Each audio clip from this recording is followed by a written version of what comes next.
ምንሽ ነው ሀዝነሽ አለኩ ሆነሽ ነው ጓደኛዬ ፊትሽ እኮ ልክ አይደለም ይወሹ ነገር አለ እኔም ራሱ ተጨነቅኩኝ እኮ ጓደኛዬ ምንድነው እሺ ጓደኛዬ በጣም ጨንቆኛል ልክ ዛሬ ደህና አይደለሁም የሆነ ያስጨነቀኝ ነገር አለ አንድ ልጅ ነበርና መልእክት ልኮልኝ ነበር እግዚአብሔር ተናግሮኛል በራእይ ተናግሮኛል እናም ወደፊት ሚስቴ ስለምትሆኚ እፈልግሻለሁ ከዚህ በኋላ ጓደኛ ማማቾች መሆን አለብን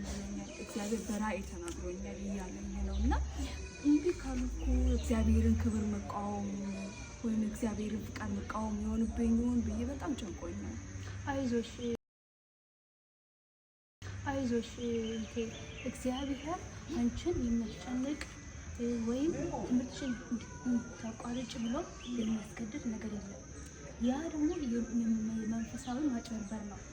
እና እውነተኛውን ዘይትሽ ታውቂያለሽ አላውቅም ብቻ እግዚአብሔር ተናግሮኛል ስላለ ብቻ ደንግጫለሁ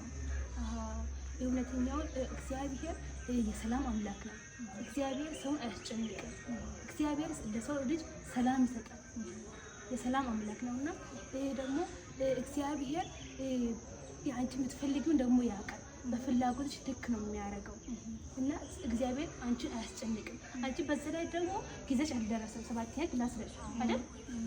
ለዛ ለሁሉም ነገር ደግሞ ጊዜ አለው በጊዜ ማድረግ አለብሽ ማለት ነው እና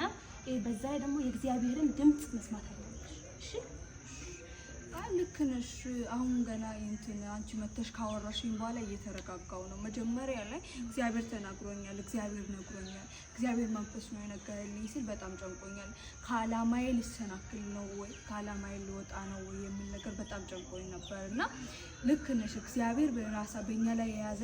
እኛ ላይ የያዘው የራሱ የሆነ ዓላማ አለው የራሱ የሆነ እቅድ አለው እግዚአብሔር ወደዚህ ዓለም እኛ ሲልክ በራሱ ዓላማ ነው ላከው በራሱ